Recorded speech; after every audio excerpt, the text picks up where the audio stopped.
Este podcast é oferecimento da comunidade Mantenedores Outliers, uma comunidade que nós temos com donos de escola que estão esparramados pelo Brasil. Se você também é dono de escola e quer fazer parte desta comunidade, acesse o QR Code aqui na tela deste podcast e assim você vai fazer uma parte de uma comunidade forte, com donos de escola que estão crescendo, evoluindo e estão dentro desta comunidade para compartilhar, para servir e para se ajudar. Então esse é um podcast oferecimento da comunidade Mantenedores Outliers. Vamos pro vídeo. Fala pessoal, ótimo dia para todos vocês. Bom, estamos aqui em mais um episódio do Educatom Podcast, com muita alegria, com muita felicidade, uma convidada importantíssima também na minha jornada acadêmica, na minha jornada aqui dentro do empreendedorismo. Temos trocado muitas figurinhas e ela veio contribuir com toda a experiência e bagagem na área de educação. Então, estou falando de uma convidada muito importante que hoje ocupa um cargo importante também dentro de uma instituição de ensino aqui em São Paulo, ocupando coordenadora geral de graduação na questão da pró-reitoria e da graduação.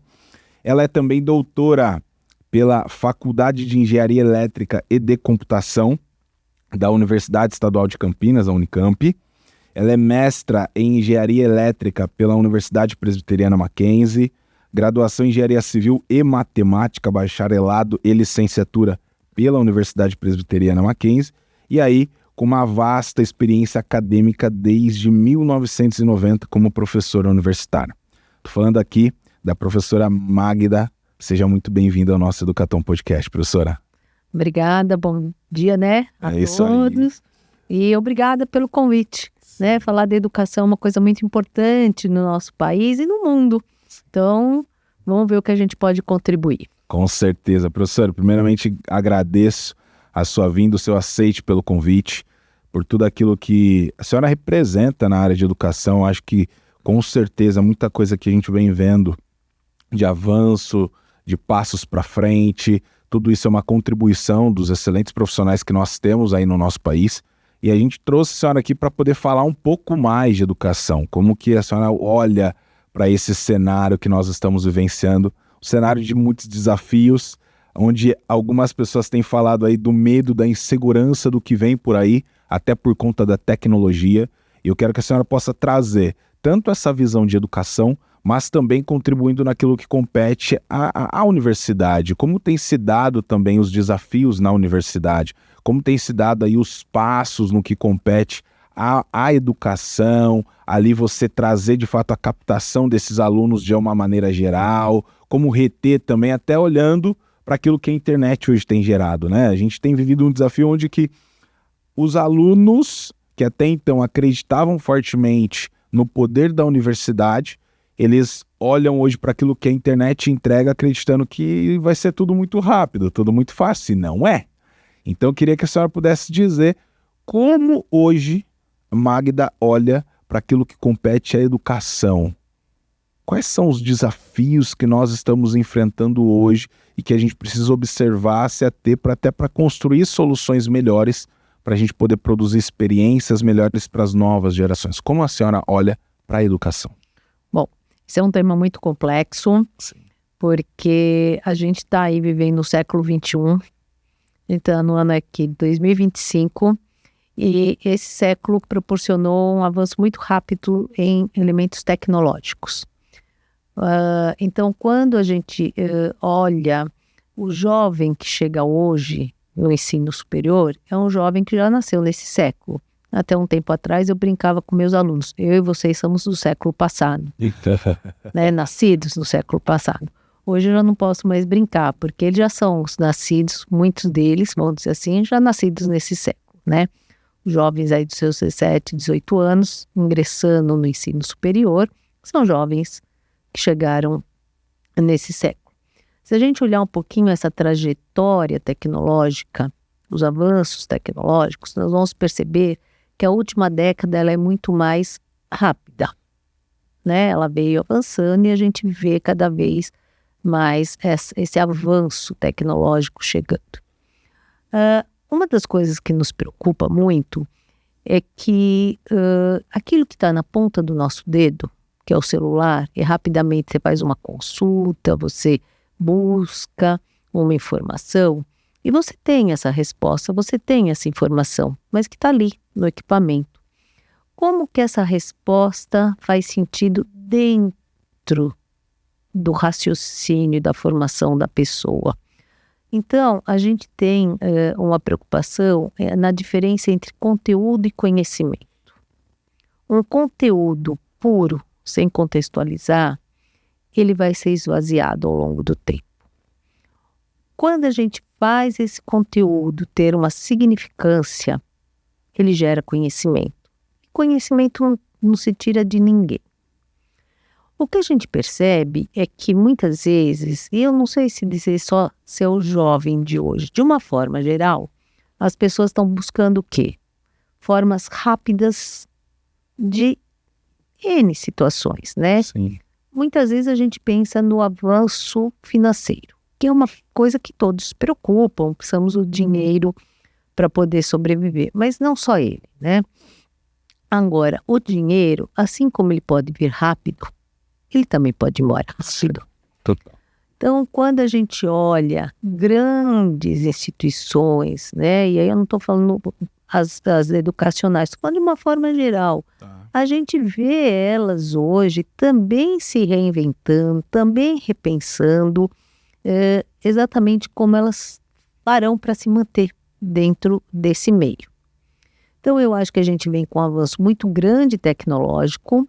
A pandemia favoreceu, nesse sentido, a busca cada vez maior por soluções tecnológicas na compra, né, na comercialização. Só que nós temos que lembrar que conhecimento, educação, ela não passa dessa forma.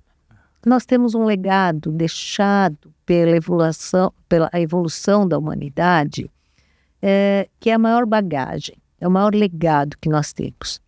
E o conhecimento, se não trabalhado de forma a agregar toda uma formação sólida, desde a criança até o jovem adulto que passou pela universidade, a gente vai entender que aquela tecnologia vai passar muito rápido. E ele vai ter bagagem para entender a próxima. Quem dá o alicerce, quem dá a bagagem é o ensino. Então, a tabuada não vai mudar. Ela era assim há séculos atrás, ela vai continuar sendo, né? O alfabeto não mudou. Então, o que muda? O que muda é como as pessoas enxergam as coisas.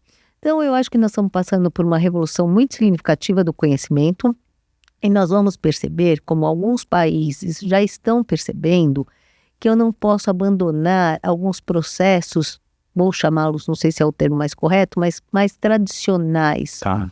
Depois que eu passo por aqueles processos e domino aquelas ferramentas, eu posso ficar mais tranquilo para entender a tecnologia, porque por baixo, a camada que está embaixo da tecnologia é um conhecimento muito alicerçado. E aí o que a gente está percebendo é que as pessoas só querem ver o front, mas o que está atrás... O back não, né? É complexo, né? Então, assim, como que a gente vai entusiasmar esse jovem, essa criança?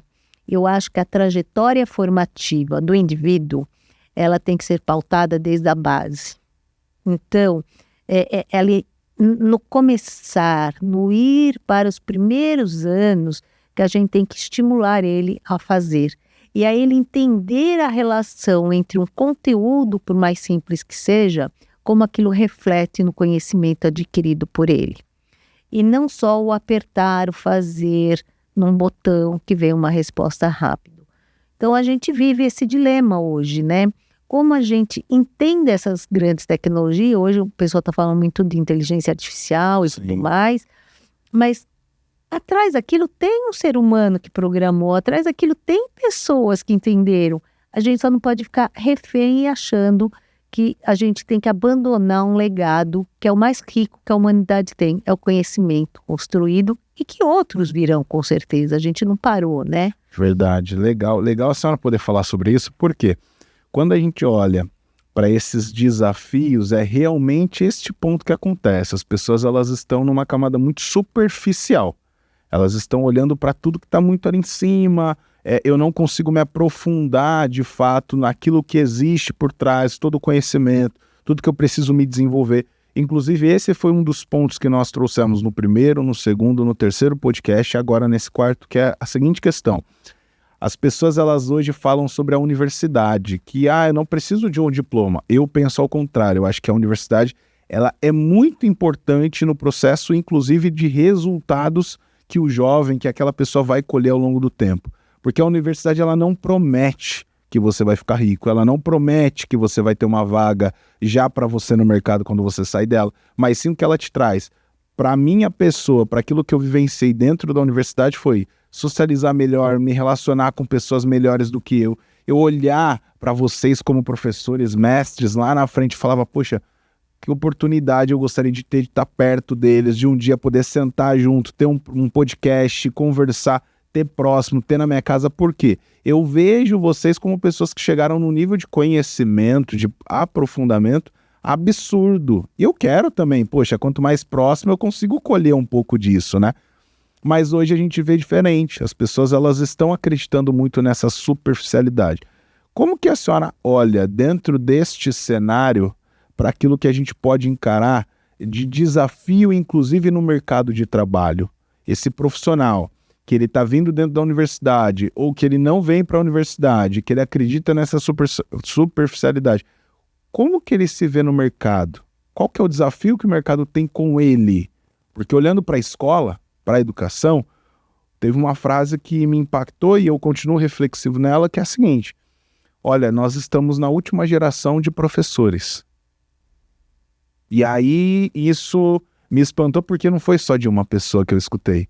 Praticamente em todos os programas com os mantenedores de escola, eles disseram isso, pelo desafio. Inclusive quem hoje vem para dentro da escola, para dentro de uma universidade, faculdade como professor, eu vejo também que tem vivido muito pouco prática. Não conhece o campo de batalha, sabe? É a mesma coisa quando nós trazemos a nossa consultoria comercial. A pessoa acha que eu preciso me desenvolver em N questões e não focar naquela única coisa que é o que traz resultado para a sua escola e matrícula, que é o quê? Vender. E vender não é um CRM, não é uma IA que vai fazer para você, é você. Você tem que estar no campo de batalha.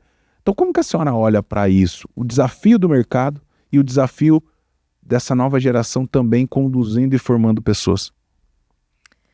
São perguntas complexas, né? E a gente não tem resposta assim para tudo. A gente tem experiências, vivências e, vamos dizer assim, uma perspectiva do que virá. Bom, quando a gente olha a jornada de um aluno, e se a gente voltar no século passado, o professor era alguém importante na sociedade. Era o professor, mesmo que fosse do ensino básico. E se orgulhavam de falar, né? E agora você imagina, uma vez eu li um documento em que uma pessoa que ocupava um grande cargo, uma outra nação, tá? Não é Brasil. Ela fala assim, mas como que o professor ganha tudo isso? Aí, então, os dirigentes daquela nação disse para essa pessoa, você acha que está errado? Ele falou, mas eu sou, e aí ele se posicionava, né? E eu não quero aqui trazer nenhuma profissão, então eu vou deixar no lúdico da imaginação das pessoas. Aí ela virou e falou assim, mas o gestor maior lá, né, da nação, mas você já imaginou que para você ocupar esse cargo, você teve que ter um professor lá na base que te ensinou a escrever, te ensinou a ler, te ensinou a fazer as primeiras contas. Quando você se tornou esse grande profissional da sua área, você não seria nada disso sem o nosso professor de base. Ele faz toda a diferença. Então ele continuará sendo sim, reconhecido pela nossa nação.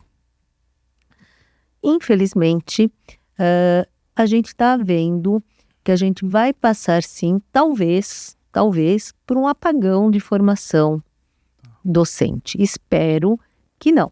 Espero, porque a gente tem visto aí movimentos significativos para que a gente comece a guinar, né? Dar uma grande virada nisso. Agora, as pessoas precisam entender que as tecnologias vão passar, mas os conhecimentos vão ficar. Sim. E como é que eu vou avançar nisso? Como é que eu vou mostrar isso para um jovem? O jovem de hoje ele está sendo muito imediatista. E ele, numa pequena frustração, ele não demonstra resiliência. Então, a gente vai ter que entender que a gente vai ter que trazer nessa jornada formativa da criança, do adolescente, do jovem adulto, essa forma de resiliência. Você traz na sua fala uma coisa assim: eu aprendi na faculdade a me comunicar, eu aprendi na faculdade a me relacionar. Veja, hoje tem sido muito discutido, eu vou usar 2 termos, não necessariamente são só esses 2 termos, mas eu vou usar esses 2 inicialmente, para tentar exemplificar o que eu quero dizer.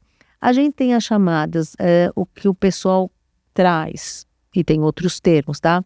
A parte dura, a formação chamada hard skills, e a gente tem aquela parte do inter-relação, de liderança, de ética, de comprometimento, chamada soft skills. Então, veja, quando a gente vivencia a nossa trajetória formativa, a gente tem que, obviamente, passar por essas 2 formações. A parte de hard skill, aquela que ninguém vai tirar, porque conhecimento ninguém tira de você, ela é a base para que a gente possa trazer todo o nosso conhecimento, a nossa vivência, de uma forma mais simples para gerações futuras. A nossa parte de soft skills, ela é que nos permite permear todo este meio a fim de que a gente possa mostrar para o jovem que ele precisa fazer essa inter-relação de forma clara e objetiva entre o que ele conhece e o que ele precisa expor. Então, um jovem bem formado, ele vai de uma forma ou de outra, ou ser um empreendedor, ou ocupar cargos de liderança, ele vai ser gestor. Como é que você consegue empreender? Como é que você consegue ocupar cargos de liderança se você não tem conhecimento? Não tem como. Vai estar esvaziado. Sim. Então, nós temos que pensar em tudo isso. Sim. Então, acho que esses são os grandes desafios. E eles não são fáceis. E nós não temos receita para eles. A gente percebe que ao longo da jornada da humanidade, a gente passa e a própria evolução vai trilhando essas tomadas de decisões, né? Sim. Então, nós vamos ter que passar por isso, Everton. Com mais dor, com menos dor, com um olhar mais cuidadoso. O que as pessoas precisam entender, dinheiro faz parte, mas não é tudo. Sim. E na minha formação, agora eu vou falar, quando eu fui aluna, eu tinha uma professora que falava: faça o que você gosta, o dinheiro vai vir naturalmente. Quando você trabalha pelo dinheiro, será que você é feliz? Não. Quando você faz o que você gosta, em algum momento vem aquele reconhecimento. Só que não, às vezes, no tempo que às vezes a gente gostaria, mas ele vem. E as pessoas precisam entender que é necessário essa resiliência, esse tempo, essa jornada. Então é complexo, não são respostas fáceis. Eu imagino. Até porque essa resiliência, ela acontece à medida também que eu vivo a frustração. Eu preciso passar pela frustração, né? Eu olho muito para a nossa jornada, entendendo lá o que vivenciamos quando estávamos ali na prontidão, depois na primeira série, segunda, terceira, quarta, os desafios. Eu me recordo, inclusive eu comentei dela no podcast passado, que é a minha professora Eunice. Ela foi a minha professora de primeira série. Professora Eunice, ela foi aquela que me cobrava num nível tão hard, mas que foi tão legal, que ela me dava aqueles caderninhos de caligrafia, né? Vários.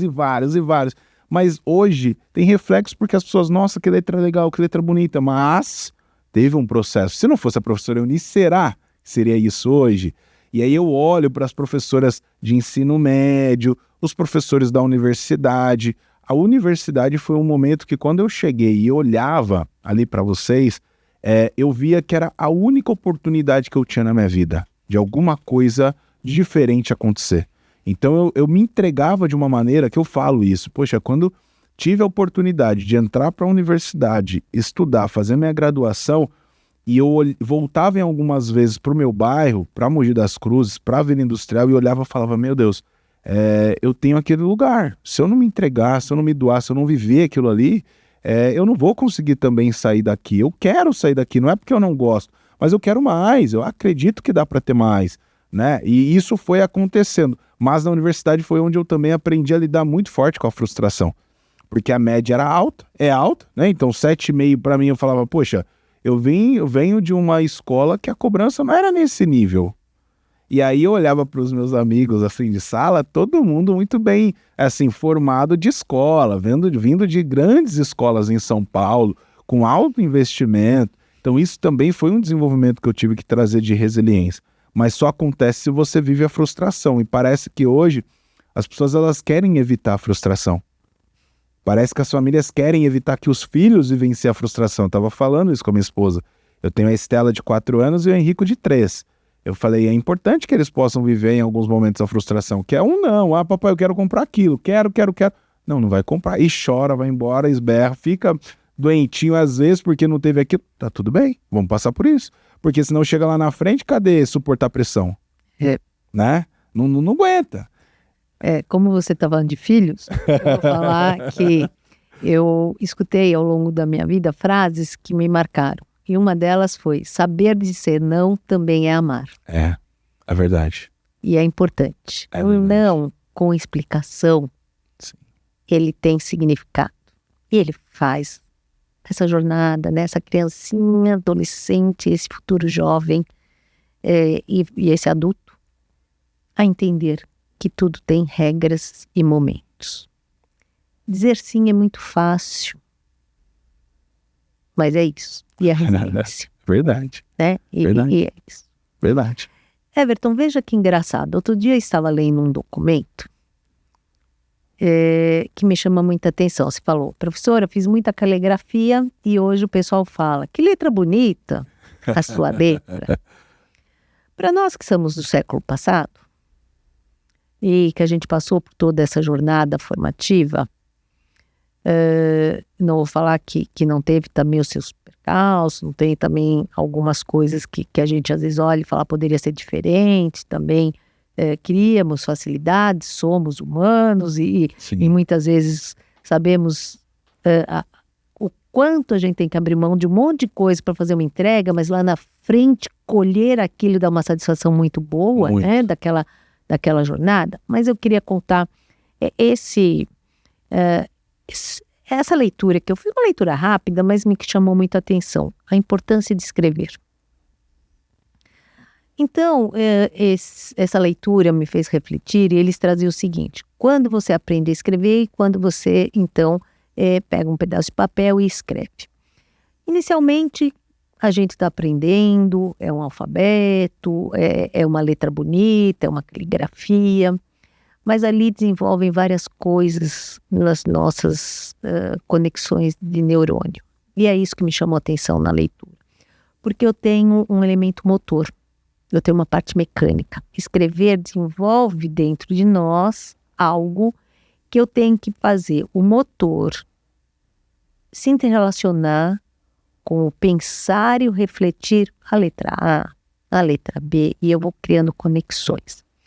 Quando a gente vai desenvolvendo a nossa jornada formativa, isso avança de uma outra forma, porque agora alguém fala e eu preciso retratar aquilo na escrita. Então eu estou desenvolvendo mais um pouquinho, porque eu pego a conexão da minha interpretação e traduzo. Porque quando a gente fez faculdade, você não foi muito diferente, embora você seja jovem na sua formação em relação à minha, mas ainda não tinha todas as facilidades que nós temos hoje. Eu ia para uma sala de aula e não adiantava eu querer transcrever exatamente igual o professor estava falando, porque ele ia falando, eu não ia dar conta. Então a gente tinha que desenvolver algo a mais dentro de nós, que era a compreensão, a síntese e a tradução da escrita. E aí, nesse artigo, então, eles falavam o quanto era rico este processo. E quanto muitas vezes agora a gente está deixando de fazer todo esse desenvolvimento. Eu não acompanho, não fui atrás, mas com certeza deve ter pessoas estudando. Como tem sido as ligações de neurônios acontecendo hoje na cabeça das pessoas? Porque a gente sabe que vai se formando um monte de redezinha e vai formando, não é minha área, eu não estudo isso, Sim. mas a gente entende isso. Então, o que está acontecendo com esta formação? E dentro da área do saber, a gente percebe que a gente tem um conhecimento numa área, um outro conhecimento numa área, um outro conhecimento. Chega um desafio na nossa mão, vou chamar por desafio, muitas vezes a gente vai buscar a solução não de uma única caixinha, não de um único conhecimento, mas a solução que a gente encontra é a inter-relação, a interconexão entre as nossas caixinhas de formação. E não é difícil, e você leu aí no começo, uma das minhas formações é engenharia, e isso eu vou falar, não estou falando que os outros não sejam, mas vou falar como engenheiro. Engenheiro, você gosta sempre de um papel, uma caneta, e vai rascunhar e vai desenhar para poder experimentar ali a busca de uma solução, né? Eu tenho certeza que outras áreas também. Então, quando a gente está, talvez, minimizando esses recursos, o quanto a gente está impactando nas gerações, Sim. nas suas formações. E aí eu vou te trazer mais uma coisa que eu também estava lendo dentro da minhas, vamos falar assim, meus hobbies, né? Entender algumas coisas. Países nórdicos da Europa, no início da década passada, final da anterior início, eles imaginaram que o importante era trazer na formação muita tecnologia, muito computador, muito tudo. E aí o que se diz ali no título do trabalho é 10, 12, 15 anos depois que eles estão tirando tudo isso e trazendo o lápis, o papel, a caneta, porque eles estão percebendo que as pessoas deixaram de ter uma formação no nível que antes se tinha. Uhum. E vamos parar para pensar. Fomos crianças, fomos adolescentes, hoje adultos, você mais jovem do que eu, mas já adulto. Será que se eu não tivesse aprendido certas situações ou certas informações numa fase da minha vida, eu aprenderia agora com a mesma facilidade que eu aprendi lá atrás? Eu teria tido tempo de aperfeiçoar algumas coisas se eu não tivesse dito? Eu vou dar um exemplo muito, muito, muito, muito banal. Eu estava outro dia conversando com jovens e falei, vocês sabem andar de bicicleta? Sei. Falei, você anda sempre? Não. Falei, mas se eu te der uma bicicleta, você anda? Claro. Falei, eu também, faz muito tempo que eu não ando. Mas o andar de bicicleta foi algo que nós aprendemos em algum momento. Está guardado. Vamos pegar uma pessoa que nunca conseguiu andar de bicicleta por N motivos, não é a nossa questão, é só o exemplo. Sim. Pegar uma pessoa de mais idade para andar de bicicleta, ela vai andar? Ela vai, ela pode, todo mundo é capaz. Mas será que ela teria a mesma facilidade de quando ela teria sido criança, naquela oportunidade? Então a gente tem que tomar muito cuidado nesse processo de ensino. A nossa jornada, a trajetória da humanidade nos mostra algumas coisas que nós não podemos deixar de olhar. Sim. Eu digo, uma criança aprende a andar da mesma forma há séculos. Se a gente não estimular ela a andar, será que depois andaremos? Podemos, mas será que teremos? A falar. Então, é só isso que eu gostaria de trazer aqui, a importância de cada fase. Sim. E da gente estimular a cada fase. E eu vou trazer um outro exemplo. Quando eu era criança, eu era muito travessa. E por que eu falo isso? Porque eu gostava de empinar pipa. E minha mãe falava, não, isso coisa, né? Geralmente de menino. De menino. Que eu, falava, mas eu quero. Sim. Tudo bem, você quer, mas não. Então, quando a gente for num lugar mais assim, né? Por N motivo, tá bom. Então, o papai me ajudava nisso. Mas aí eu queria construir, porque eu via meus amigos construindo uma... Aham. E talvez o meu lado engenheiro já estivesse falando Já estava ali, falando ali. mais forte, né? E aí eu queria construir, porque eles discutiam o dobrar o arco da pipa, ou não sei o quê. A linha. A linha. Pra não deixar a menos pessoa cola, tensa. porque se você pusesse muita cola... E percebe que esse processo estava me desenvolvendo. Sim. Eu vou te fazer uma pergunta. Quantas crianças hoje fazem uma pipa? Pouquíssimas, quase ninguém. Ou quadrado, ou barrilete, que tirem nós. A gente vê ainda, mas menos. Hoje elas estão muito mais envolvidas no tecnológico. Verdade. Isso eu não fiz, tá? Isso eu não tinha muita vontade. Eu achava legal, mas não tinha essa vontade. Carrinho de rolemã. Construir o meu carrinho de rolemã, os meninos tinham muito isso, E né? desce aqueles morros, né? Você percebe que ali você tinha uma parte sensorial, uma parte desenvolvendo, porque ele imaginava algo, mas ele precisava passar por aquele processo e ele ia se aperfeiçoando.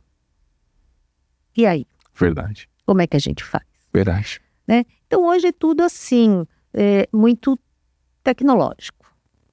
E aí o quanto a gente está tentando trazer o sensorial na forma. E como é gostoso, né, professor, essa questão do pintar, do desenhar. Exatamente. Se você mexer com a tinta. Eu falo porque as crianças em casa, eles gostam. A Thalita, ela estimula muito, eu também, mas eles gostam muito de desenhar, gostam muito de mexer com tinta. E aí eu vejo, todas as manhãs eles acordam, já vão pegando um desenho, já pega ali um papel, um lápis e vão rabiscando, vão desenhando do jeitinho deles. E dá para se perceber a mudança que isso gera neles. Muito forte, porque quando eles vão para fora, a maioria das crianças, elas não estão nisso. E aí acabam olhando para os dois, tem gente que até se impressiona. Por quê? Porque, nossa, meu filho tem 5, 6 anos e não faz isso que o Henrico com 3 está fazendo. Mas por conta deste estímulo, eu acho que isso é real. E eu vejo que as escolas, elas não podem perder, elas não deveriam perder. Tem que fazer um mix, obviamente, de trazer o digital, mas não perder isso que faz parte da formação, porque vai fortalecer muito ao longo do tempo. Hoje, na posição que estamos, dentro de um negócio, de uma empresa, todas as tomadas de decisão, e recentemente tomamos uma decisão muito séria para dentro do negócio, onde que eu me recordava do meu passado, das minhas experiências com os profissionais, com os professores, inclusive com aqueles profissionais também que me ajudaram em situações que até então na hora eu não percebia que era uma ajuda. Eu questionava, poxa, por que me falou isso? Por que me falou aquilo? Por que agiu? Mas ao longo do tempo você vai percebendo o sentido e como é importante, né? Então esse processo de formação, eu acredito que não pode se perder. Eu acredito que é algo que, quando nós olhamos, será? E aí uma pergunta para donos de escola, mantenedores, todos aqueles de educação que estão acompanhando o podcast, será que esta nova geração que vem sendo formada, qual é o grau de evolução no seu desenvolvimento e resultado ao longo do tempo do que nós tínhamos na geração passada? Será que são melhores hoje do que era no passado? Porque hoje o que eu vejo, quando olhamos também para o ser, olhamos para dentro do ser, a questão de suportar pressão, a questão de você suportar julgamentos, a questão de você suportar um não, hoje não existe. Se você fala um não, de repente, para um colaborador seu, do seu time, que tem ali o seu menos de 30 anos, 20 anos, não consegue suportar. Chora, fica mal, esperneia, quer ir embora, não quer trabalhar. Não, peraí, eu só estou trazendo uma visão daquilo que eu já vivi, para a gente poder acelerar resultado. Mas não suporta. Quando você bota uma pressão, olha, por que não entregou? Não entregou por quê? Qual que foi a dificuldade? O desafio está onde? Mas nós não tínhamos uma meta? Por que não aconteceu? Aí a pessoa começa a travar, sente a pressão, daqui a pouco, olha, eu quero pedir minhas contas, quero ir embora.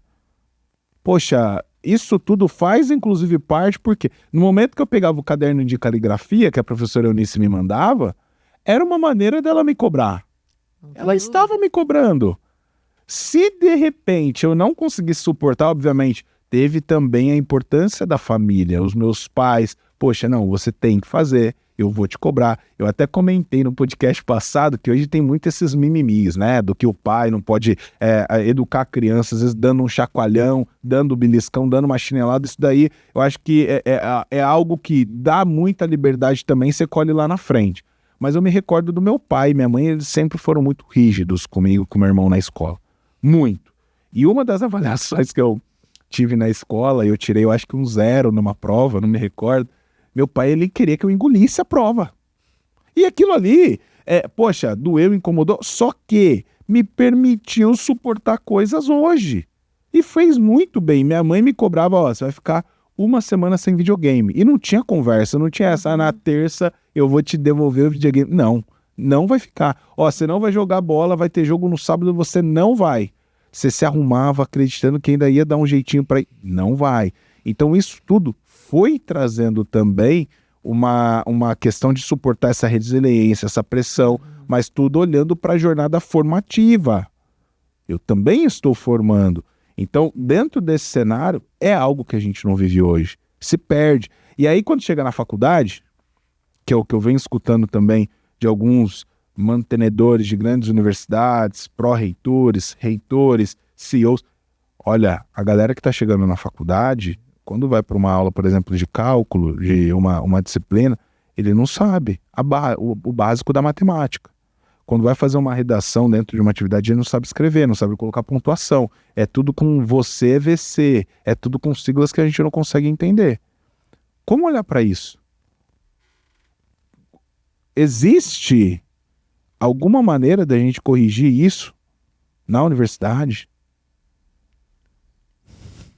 Veja, Everton, eu vou primeiro contextualizar algumas coisas. Primeiro, eu gostaria de deixar claro que eu não sou contra a tecnologia, muito pelo contrário. Sim. Eu gostaria que as pessoas entendessem o quanto as coisas têm que encaminhar conjuntamente. Sim. Uma não exclui a outra. Completo. Para eu entender bem uma tecnologia, eu preciso ter uma boa formação. Sim, sim. A outra coisa é que eu acho que uma conversa onde a gente explica as coisas, desde que a pessoa esteja aberta para entender, às vezes vale mais do que uma punição. Sim. Então, a gente tem que trazer isso, Sim. né? Então, quer seja na família, né? E se a gente, obviamente, hoje não tem mais, mas a gente vai lembrar da época que o pessoal falava da palmatória. Assim, que a palmatória era a melhor forma? Acho que não. Sim. Né? A gente tem que entender também que quando a gente está dentro de uma sala de aula, e aí a qualquer nível, tá? A gente tem a heterogeneidade. Cada um tem que ser o seu tempo. A forma de cada um aprender, ela é distinta. Então a gente fala assim, com quantos anos andou João? Com quantos anos andou Maria? Com quantos anos falou a primeira palavra Beatriz? Com quantos anos falou a primeira palavra, né, Pedro? Percebe que cada um tem o seu momento. Sim. Então existem formas de a gente entender, e aí eu não sou formada em pedagogia, mas diz que entende-se que tem uma faixa em que todos têm que passar por ela. Então, de tanto a tantos anos, a pessoa tem que ter feito, né, um avanço, e assim sucessivamente. Então, a gente tem que entender que esses avanços eles têm que acontecer dentro daquela faixa. A gente escuta falar muito hoje também das crianças superdotadas. Elas não existiram no passado, mas o que acontece com uma criança superdotada? Ela vai muito mais rápido, e aí, como a gente nivela sempre pela média, ela se dispersa. E aí, às vezes, ela perde o andar daquela carruagenzinha, né? Porque ela se dispersa. Ela já entendeu aquilo, o professor tem que ficar reforçando, mas ela já entendeu. Então, eu acho que uma das primeiras coisas que nós precisamos entender é a heterogeneidade dentro de uma sala de aula. A segunda coisa que nós temos que entender é que o processo formativo ele tem que esquentar banco, a pessoa tem que sentar e estudar. Sim. Ele não é só aquele período da sala de aula e acabou. Então, quando eu era criança, eu tinha lição de casa.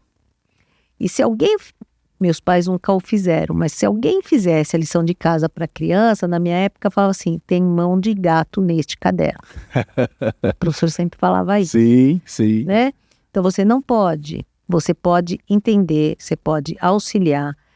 Porque se a criança não está conseguindo desenvolver, é um alerta para os pais. Por que ele não consegue? Se o professor, que tem uma formação, entende que naquele momento aquele é um desafio dado, é porque as crianças têm que começar a entender aquele desafio. Todos vão fazer? Nem todos. Podemos ir e conversar com os professores, entender se realmente é aquele nível? Ou será que todas as crianças estão fazendo e a minha não está? O que está acontecendo? Então a gente tem que entender. Então, seja caligrafia, seja o que for. Talvez você precisou fazer mais cadernos de caligrafia do que seus colegas, ou menos. Não sei, eu também fiz caderno de caligrafia. Mas perceba que a criança também, na sua jornada, ela vai mostrando interesses que ela tem. Então, o meu lado é muito mais das exatas. Eu prefiro as exatas. Então, na minha trajetória, eu já ia mostrando, né, esse lado das exatas. Tenho irmãs que já gostavam mais da área biológica. E eu já ficava, né, não que eu não gostasse de nada, né, mas a genética eu adorava, porque tinha muito número ali. Mas você percebe que elas tinham maior interesse do que eu para a área de humanas. Então, nós temos que entender que todos nós devemos ser compreendidos, mas nós não podemos ser deixados para trás. Então, o pensar, o refletir, o raciocinar, isso faz parte da formação. E nós temos que fazer que isso se desenvolva em cada etapa. Quando a gente vira e fala, o aluno está chegando na faculdade, no nível superior, com menos bagagem, é verdade. E como que a gente retoma isso? Então, veja, na universidade, a gente tem que ter um olhar de falar, ele chegou com menos bagagem, e agora? Se percebe que, de certa forma, entenda bem a palavra que eu vou usar, parece que ele já tem ali, eu não queria usar bem essa palavra, mas não estou achando outra, como se ele estivesse já indo punido por uma formação que ele não teve. Uhum. E aí ele vai continuar não tendo, porque ele não teve aquilo, ou nós temos que reolhar e tentar trazer aquele conteúdo. Só que na hora que a gente faz isso também, o jovem muitas vezes vem de um processo educacional que ele entende que é assim, é entrar na sala de aula, aprender aquele conteúdo, ir para casa e pensar só no dia de amanhã. Só que aí ele vai levar um tombo lá na frente, porque ele vai ser avaliado. E não precisa ser só uma prova escrita, não precisa ser só o dia da prova. Ele vai ser cobrado em outro conteúdo, uma outra situação, na entrevista de estágio dele, enfim, na jornada. E aí começam a vir as frustrações, porque aí ele não consegue. Então, na universidade, o que a gente tenta fazer é acolher. Entender exatamente isso e acolher. E nós não podemos deixar passar desapercebido algo que está muito recente, que aconteceu com todos nós, a chamada pandemia. Sim. Esse processo pandêmico nos traz alguns alertas. E uma das coisas que a gente observa é que a maior parte dos jovens não querem coisas à distância, eles querem presencialidade. E aí a gente refletiu que a gente poderia ter entendido que o à distância iria avançar mais rápido. Mas eu vou te falar uma coisa, que bom, quando eu fiz minha faculdade, que eu tinha meus colegas, que ali eu construí um network, Sim. que ali eu conheci professores, que ali muitas coisas aconteceram. Que bom que hoje tem ensino à distância, porque eu sou uma profissional, eu quero me aperfeiçoar, eu já não vou conseguir todo dia sentar no banco e eu tenho tempos que não precisa ser aquele tempo, mas eu tenho um tempo que eu posso usar. Que bom que eu tenho essa diversidade. Então, vamos entender que a presencialidade no ensino é importante, que a presencialidade no ensino à distância é importante, que a mistura entre eles é importante, mas que o ensino na base, na essência, é o que tem que fundamentar todo o processo. Precisa prevalecer, né? Precisa. Verdade, verdade. Porque quando olhamos para a educação básica, aí sim eu acredito que a gente começa a melhorar lá quando o aluno chega na universidade, né? A educação básica é um dos pontos fundamentais. Eu tenho olhado isso porque, poxa, nós temos 2 crianças em casa. E aí, eu e a Thalita, nós temos buscado muito estudar. Inclusive, eu estou lendo um livro, que o nome dele, o título, né? O livro que eu gostaria que os meus pais tivessem lido quando eu era criança. É um livro laranja e mostra o que é importante no desenvolvimento do seu filho que você precisa. Por exemplo, se um convidado seu na tua casa derruba um suco de uva, você não vai brigar com ele. Você simplesmente não fique tranquilo, você passa um paninho, limpa, vem uma pessoa, arruma, limpa, tá tudo certo. Porém, em casa, qual que é a questão para muitos? Você já vai brigando com o filho, às vezes pune, deixa de castigo, não, vai sair da minha... Então, isso são coisas que você também começa a readequar. Então, quando olhamos lá para a questão da formação, do desenvolvimento, na educação básica mesmo, e aí eu coloco um pouco aqui do que eu tenho escutado da minha mãe. Minha mãe é professora há mais de 30 anos. No estado ela ficou há 21 anos, na rede que ela está hoje, ela está há mais de 16 anos. E ela é professora de 1º ano, né? E eu escuto relatos dela, os relatos ali que ela fala, olha filha, o desenvolvimento que as crianças estão tendo, o processo, mas também o quanto ela acredita naquilo que se diz para alguns como tradicional e que é o que funciona assim. Eu preciso sim trazer para a criança uma questão dela entender as letras através do abecedário. Como que eu tiro o abecedário? Ela vai ver o quê? Como que ela vai se conectar com aquilo? Porque senão, mas vamos fazer um outro formato. Tá, mas esse outro formato tá vendo que não tá funcionando? Entende? Então, a formação básica... Não tem como. Veja, tem como. Você vai ver que nessa nossa conversa, Sim. eu estou sempre voltando no passado. Sempre na fase inicial, né? Estou sempre voltando, mas eu vou voltar mais um pouquinho. Vamos voltar um século atrás? Tá. Vamos voltar 100 anos atrás? Sim. Se a gente voltar no ano de 1925, como eram as nações no ano de 1925? Eu tinha uma geladeira em cada casa? Não. Eu tinha um fogão em cada casa? Como eram os ferros de passar roupa? Sim. Vamos avançar 20 anos? A gente passar pelas guerras. A gente passou lá na Primeira Guerra Mundial, Sim. Antes. Depois a gente passa pela Segunda Grande Guerra Mundial. Qual era a população mundial naquela época? Quais eram as grandes preocupações das nações naquela época? Como eu ia alimentar o povo. Sim. Então a gente passa pelo chamado momento da Revolução Industrial. As pessoas tinham dificuldades das mais diversas possíveis, estavam saindo das guerras, não tinham as facilidades, eu não tinha grandes supermercados. A gente tinha o mascate que passava na rua, vendendo as coisas e trazendo. E eu não preciso ir longe.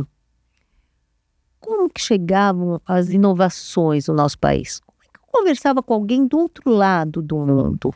Por uma carta? Quanto tempo essa carta ia levar para ir e voltar?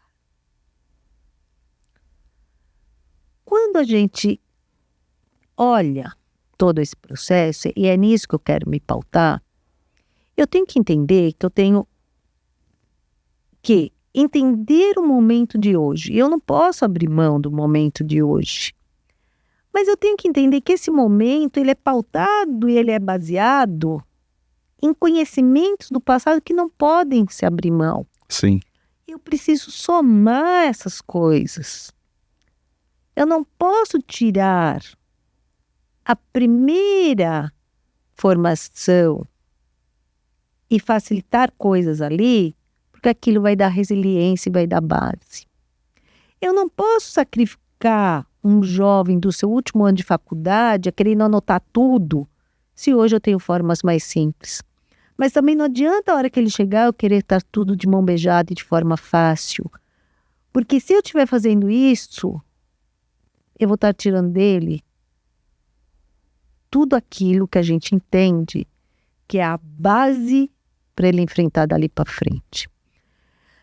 E assim, eu estou muito envolvida no meio acadêmico, minha jornada ficou muito nisso, mas você disse que você está trazendo pessoas para falar no seu podcast.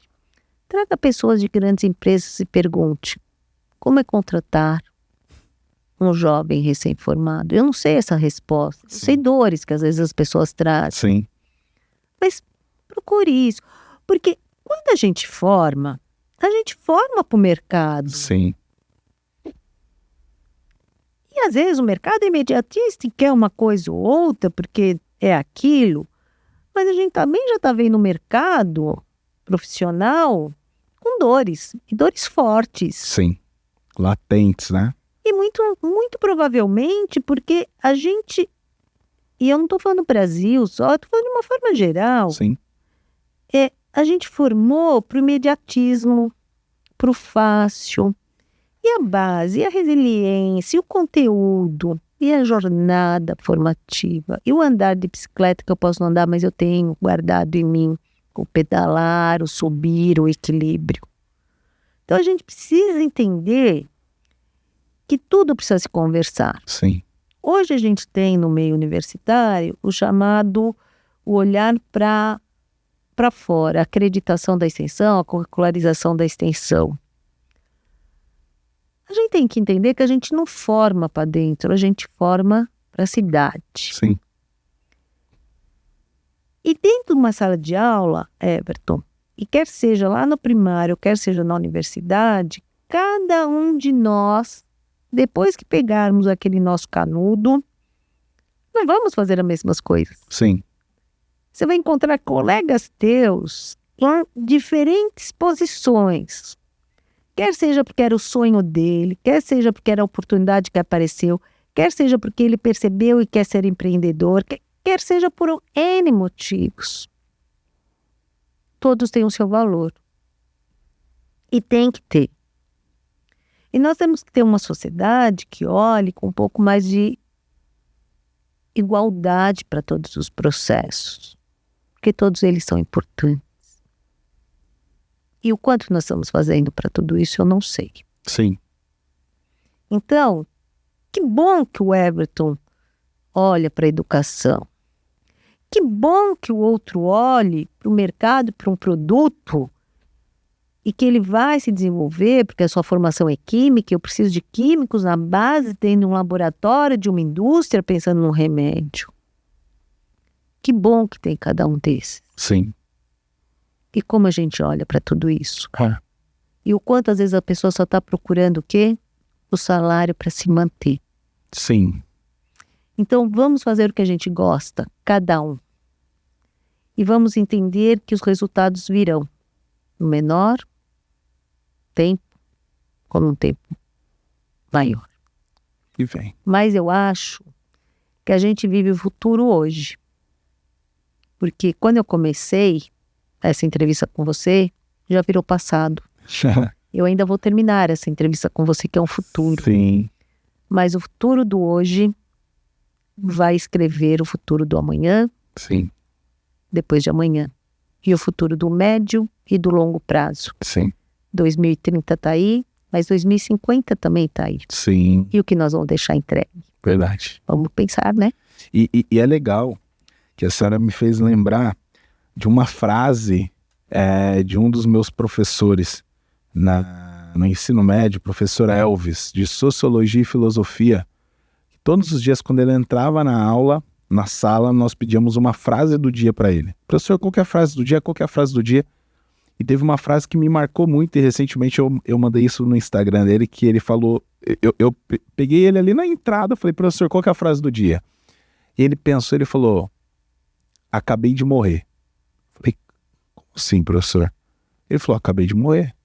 Aquilo que eu acabei de te dizer já está no segundo passado, já foi embora. Aquilo que o passo que você deu até aqui já foi embora. Agora você vai dar novos passos. Então, É isso mesmo, né? É isso mesmo. A cada momento, se nós não vivenciarmos o presente, mas sempre pensando no futuro, a gente também não consegue construir essa jornada de desenvolvimento, porque eu tenho falado isso, né? E eu tenho aprendido muito com a minha esposa, que lá no nosso início do matrimônio, do casamento, ela sempre era uma pessoa de falar muito do presente. E eu, Everton, pensando muito lá na frente, no futuro, e ela no presente. Hoje, alguns anos, agora com 6 anos juntos, eu consigo viver e me dedicar muito mais no presente.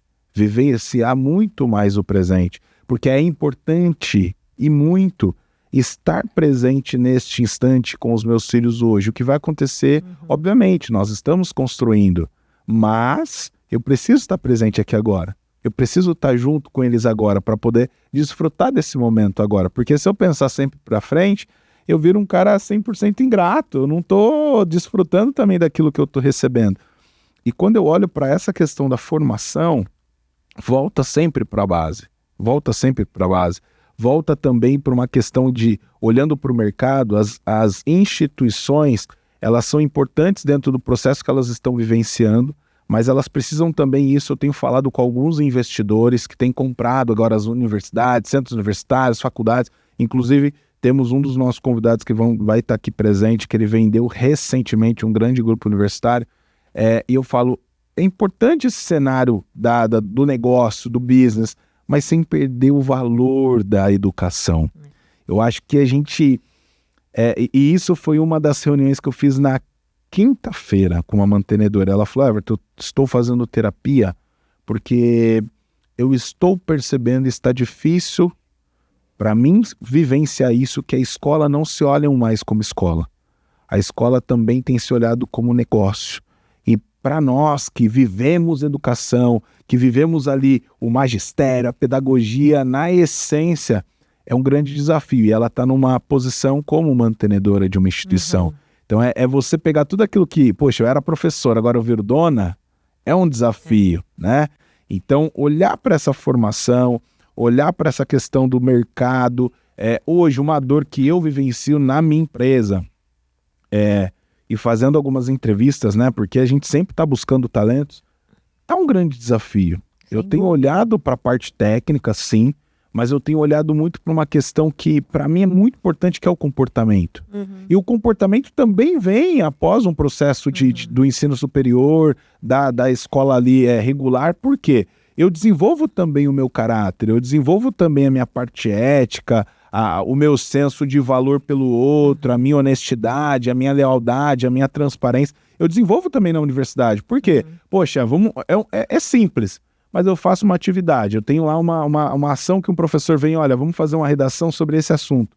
E eu faço um Ctrl+C, Ctrl+V da internet, ali está formando algo que pode ser que você está olhando para a nota, mas está mostrando um pouco também dos seus valores ao longo do tempo. Então você está falando já, gritando seu valor, seu princípio, suas virtudes, quem é você. Então, olhando para essa contratação, a gente tem enfrentado desafios, e muitos. Eu tenho feito entrevistas, olhado de perto, para mim é algo novo também, uma experiência nova, mas está sendo um grande desafio contratar, muito desafio. E olhando para as empresas, é um desafio. E depois do contrato, eu quero reter. A pessoa, ela, para reter, também tem um processo desafiador. Quando você olha para o mercado, grandes profissionais que estão nas suas empresas, nas indústrias, nas escolas, têm 12 anos de casa, 15 anos de casa, 20 anos de casa. Hoje, é tudo assim, ó, fico 3 meses, fico 6 meses, fico 1 mês, fico um ano, é algo assim. E aí eu tenho feito um olhar diferente, né? Como eu estou querendo também um processo rápido para o meu negócio, eu tenho olhado para alguns seniors. E aí eu tenho feito também essa adequação dentro do meu negócio de trazer alguns seniors, porque, poxa, a gente quer acelerar crescimento, quer avançar rápido, considerando, obviamente, processos que precisam colocar ali, mas eu preciso avançar.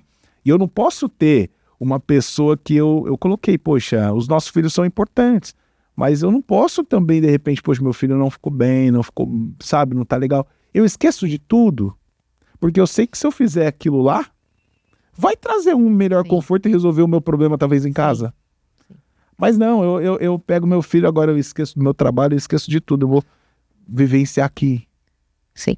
Então, olhar para tudo isso, professora, aí, que bom que a senhora está aqui, porque eu me recordo, né? A gente se encontrou, foi lá em Mogi, num açougue, mas eu me recordo muito bem da postura que sempre a senhora teve dentro da universidade, o valor e o respeito que as pessoas tinham pela senhora e ainda tem, aquilo que se trazia nas aulas, eu falava, e eu sempre olhei para vocês, professores dentro ali da universidade, eu falava, nossa, que legal se um dia eu puder estar próximo dessas pessoas, porque vocês têm algo que eu acho que a sociedade ela precisa aproveitar mais. E na universidade a gente parece que é um pouco da imaturidade também, né? Isso. Não aproveitar tudo isso. Então, trazendo isso, então eu gostaria de trazer algo. Eu fui coordenadora do curso de Engenharia Civil por 7 anos. Um curso que era um curso centenário. Quando eu assumi, nunca uma mulher tinha assumido a coordenação de um curso, daquele curso, né? Então foi um desafio muito grande. Sim. Né? Porque você foi olhada de forma diferente, as pessoas me questionavam se eu conseguiria ou não realmente tocar, porque o curso de engenharia por si só, ele já tem esse viés das pessoas olharem como um curso muito ligado ao sexo masculino, ainda mais uma engenharia civil. E no final desses 7 anos, obviamente, eu colhi bons frutos, né? Fiz um trabalho. Mas, primeiro que eu não fiz esse trabalho sozinha. Eu entendo que eu tive apoio de muitas pessoas. Mas, nessa conversa que nós estamos tendo, o que eu percebia, né? Que o aluno chegava com muitas inseguranças, que é normal. Eu também cheguei com muitas inseguranças no nível superior. Então, o que eu busquei fazer? E aí, eu não vou nomear, porque eu vou errar se eu nomear. Mas eu tenho que agradecer a todos que apoiaram as minhas ideias fora da caixinha.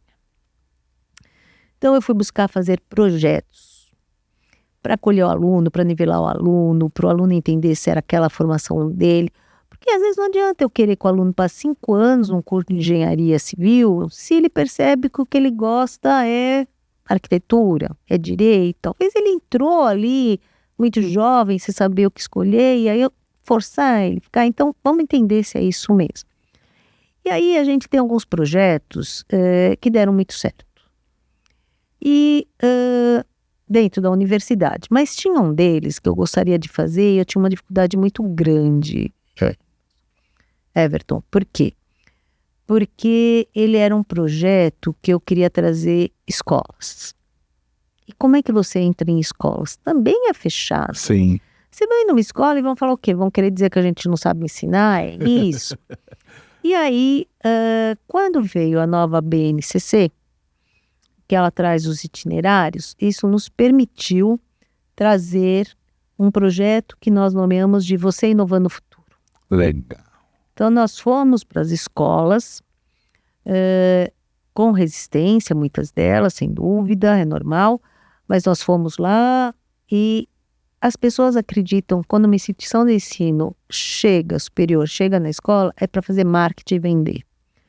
E o nosso era tão pedagógico que aquilo encantava as pessoas. E nós tivemos resultados fora do comum. Jovens, adolescentes, ensino médio, entregando trabalhos fantásticos. Então a gente dava matemática, os alunos se formavam em grupo, eles tinham a oportunidade de vir na universidade para conversar, para desenvolver, usar os nossos laboratórios. Depois eles apresentavam esses trabalhos, os melhores de cada escola ia para uma final, e aí tinha sempre o primeiro e o segundo lugar, levava 1 ano. E isso só foi possível por conta dos itinerários da BNCC. Agora a gente teve de novo uma mudança, né, da BNCC. Sim, sim. O que nos traz uma dificuldade de continuar esse projeto neste padrão. Tocar nossa equipe lá, pensando, né? Eu sou muito fora mesmo da caixinha, eu gosto de inovar, mas a gente vê dificuldades. E onde que a gente encontra as dificuldades, muitas vezes? O professor do ensino médio e do fundamental, ele tem que fazer também algo que está fora. E isso tudo é muito importante. Então, aqueles que assumem, colhem frutos muito bons, né? A gente vê muitos desses trabalhos sendo destaques, serem diferenciados, por exemplo, na FEBRASE, que é né, essa feira aí, né, que a gente tem pegando. Alunos que passaram por esse trabalho, que estão indo concorrer fora do país. Então a gente fala, o jovem tem que ter oportunidade. Agora, será que a gente oportuniza tudo que cada jovem na sua escola ele pode? A gente tem que mostrar para o jovem que não é só sala de aula. Viver intensamente a universidade é o que diferencia ele. Total. E eu não estou falando, e sim, estou falando também no estudo, se ele pode de vez em quando comer a pizza, mas ele tem que estudar. Ele foi ali para aquilo. Sim. Se ele não faz naquele tempo, e aí foi o que eu brinquei com você, o andar, o falar, quando que ele vai fazer? Ele, né, vai Sim. depois. E aí a gente percebe exatamente que o jovem precisa entender os tempos. O tempo da faculdade que ele tem que vivenciar. Mas ele tem que vivenciar na íntegra tanto a sua formação, o seu hard skill, quanto o seu soft skill, como o social com os amigos. Sim. Cada coisa tem o seu tempo. E vamos ver isso. Porque os anos passam. Verdade. E a gente vai olhar para o passado e vai falar, que bom que eu fiz aquilo. Sim. Que bom que eu tenho esse conhecimento. Que bom que a minha instituição de ensino proporcionou isso e eu agarrei, eu fiz, eu me diferenciei. Jovem, você que está nos ouvindo, lembre-se, não é só sala de aula, são projetos, é uma construção do seu futuro. Nós, professores, somos duros com ternura, mas a vida não. E aí uma coisa que eu queria voltar, que você falou, da média. Professora, a média era tanto. Eu tive o privilégio, eu vou dizer assim, na minha formação de matemática, de ter grandes professores. Que legal. E eu vou te falar, o que é uma média? Uma média 5, bem cobrada, ela pode ser muito mais difícil que uma média 7,5, Sim. 8. Sim. Uma média meia, uma média 7,5, flexibilizada, vamos dizer assim, afrouxada, pode ser muito mais fácil do que a média 5. Sim. Então, professores, gestores, a média é porque a gente precisa ter um elemento Sim. para passar. Mas quem tem conteúdo passa por uma média 5, bem cobrada, Sim. mas também pode passar por uma 7,5 com baixo conteúdo. Sim. Então a gente tem que tomar cuidado com isso. E por que eu falo que eu tive bons professores? Porque tinha uma professora que falava assim, quando a gente estava fazendo a matemática. Professora, vamos trocar o critério? Porque olha, né, se a gente fizer não sei como, Tá pegando muito, né? favorece. Ela falava assim, vocês serão professores, porque eu fiz matemática, bacharelado e licenciatura. Ela falava assim, eu vou contar uma coisa para vocês. Para o bom aluno, qualquer critério é critério. Porque o bom aluno, ele não se preocupa na nota, ele se preocupa em aprender. Sim. Aquele desafio que ele está tendo da avaliação é mais um desafio que estimula ele, que ele está sendo desafiado. Sim. Ela fala, o aluno, que eu vou chamar aqui do aluno que não é bom, não gosto muito do mau aluno, Sim. o aluno Sim. que não se encontrou, ele não se encontrou, então a prova, ele É. ela falou, mas a diferença vai fazer para os medianos. Para onde eu quero levar essa massa? Então ela falou, lembrem-se, quando vocês forem, se vocês trabalharem em licenciatura, a gente fazia bacharelado e licenciatura. O critério é como você vai trazer a massa mediana para aquele conteúdo. E aí a gente, né? Eu sempre acabei sendo uma aluna muito dedicada, né? Mas os meus colegas falavam assim, mas a senhora vai trocar ou não? Ela falou assim, bem, vocês percebam que se eu pôr peso 2,5 ou 2, e no outro eu pôr 3, né? E ela falou, não é isso. Sim. E aí, enfim, 4 anos de faculdade, ela foi nossa professora por 3 dos anos, e aí no final as pessoas já entendiam, né? Porque não é de primeira, né, que o jovem entende, mas a gente já entendia com muito mais clareza o que ela trazia, o que ela dizia. Então é muito importante, Everton, que as pessoas entendam que um processo formativo, ele não é punitivo. Sim. Ele é formativo. A gente tem que passar por avaliações, a gente tem que passar por coisas que digam se a gente conseguiu ou não ter aquele conhecimento. E ao corrigir uma prova e você perceber que seu aluno não atingiu aquele conhecimento, você tem que entender o que está acontecendo. Todos estão entendendo aquele não, ou aquele conjunto não, e tudo isso. Então, quando a gente pensa em projetos, que foi o que eu trouxe, é para trazer significância no conteúdo. Para ele não ser um conteúdo puro. Ele tem que virar competência para aquele aluno. Porque fica muito frio, né? Muito frio. Então, vamos pensar em projetos que agreguem. Se alguém quiser me chamar, conversar, eu sou uma pessoa muito otimista para todos esses processos. É mesmo. E eu gosto de ver o aluno aprendendo, eu gosto de ver o brilho no olhinho do aluno e falar, fez sentido. Porque a hora que fez sentido, ninguém mais tira aquilo do aluno. Fica tudo mais fácil. Parece Entendeu? que tudo fica leve, né? Tudo fica mais leve. E aproveitar, né, a universidade, o seu tempo acadêmico é um fator muito importante.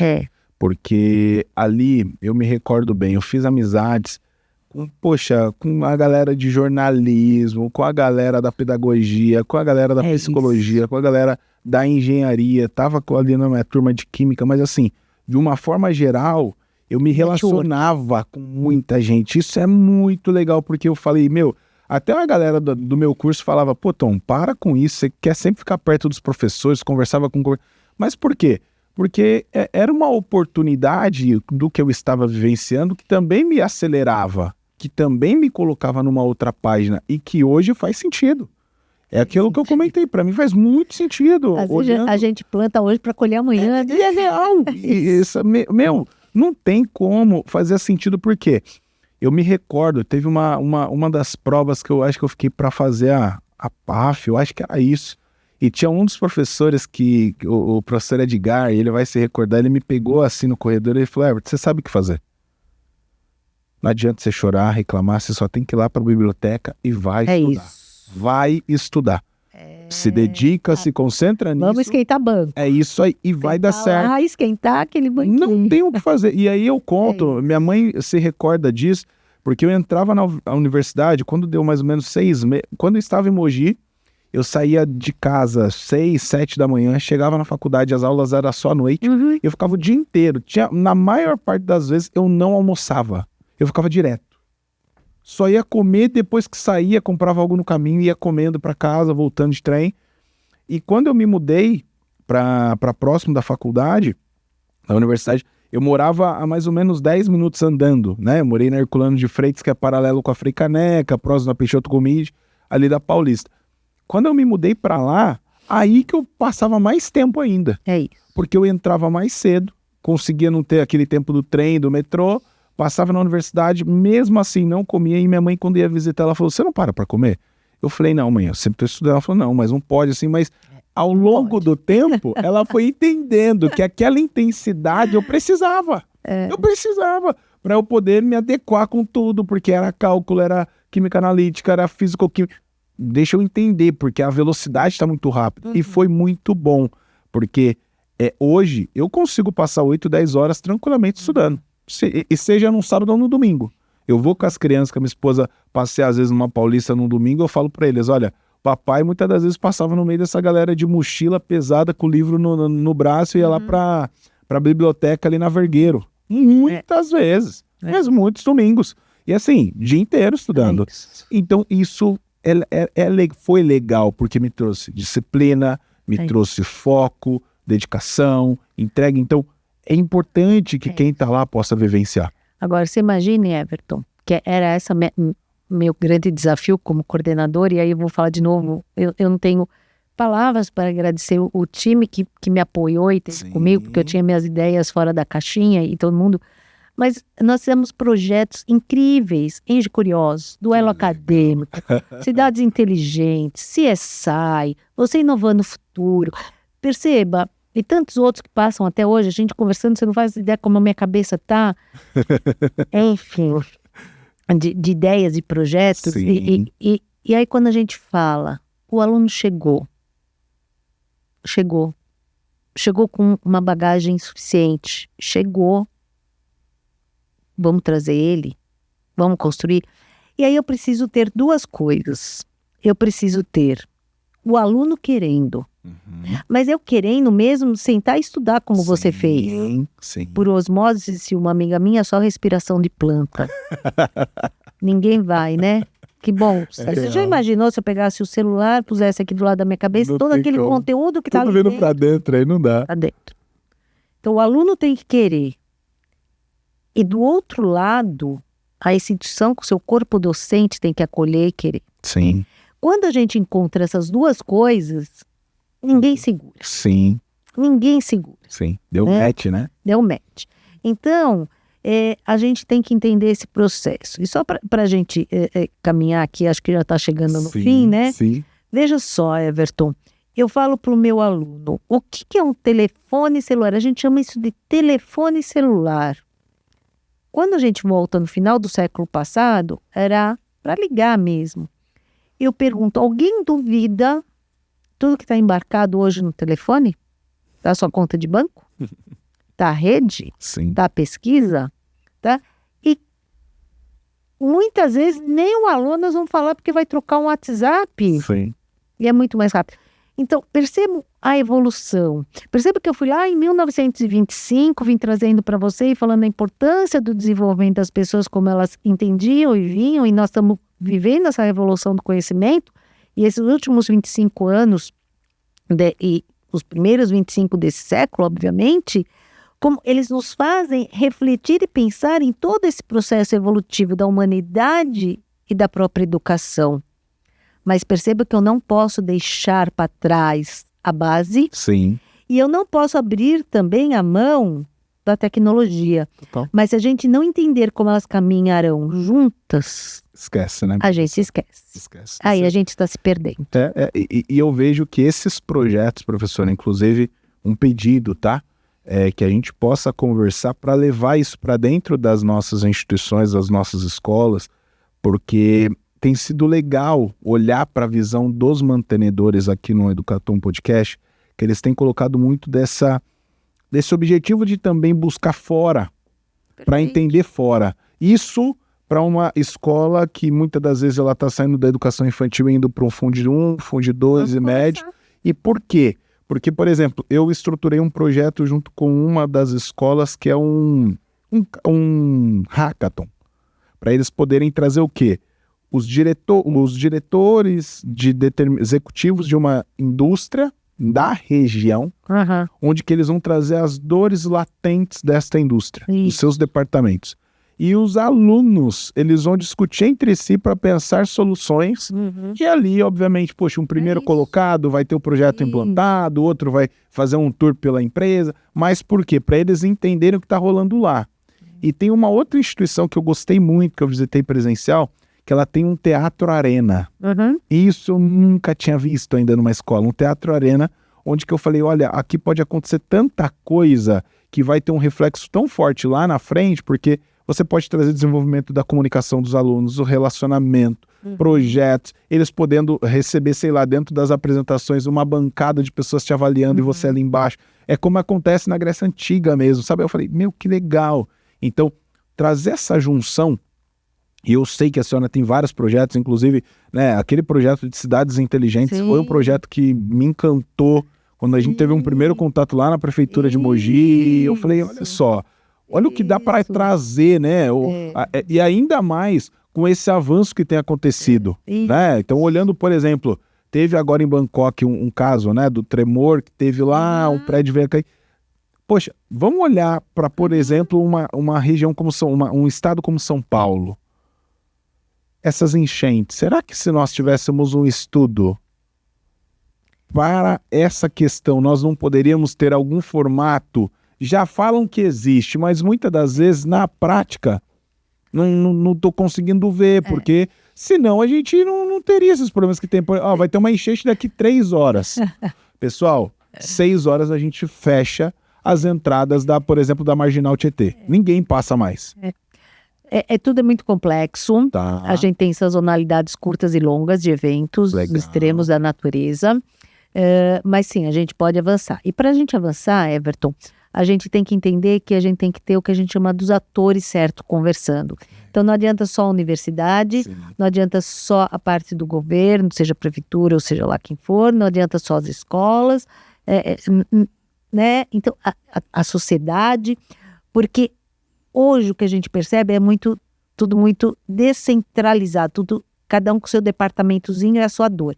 Quando a gente reunir os atores certos e a discussão acontecer de fato, a gente entendendo que nós estamos aqui para contribuir, para que uma sociedade evolua, para que a gente deixe legados diferenciados para as sociedades, eu tenho certeza que a gente vai avançar muito mais rápido. Total. Agora, se cada um começar a olhar para a sua agenda própria, aí as nossas dificuldades continuarão. Sim. Então, nós temos que entender que a nossa agenda é a agenda de todos, e não as nossas agendas Legal.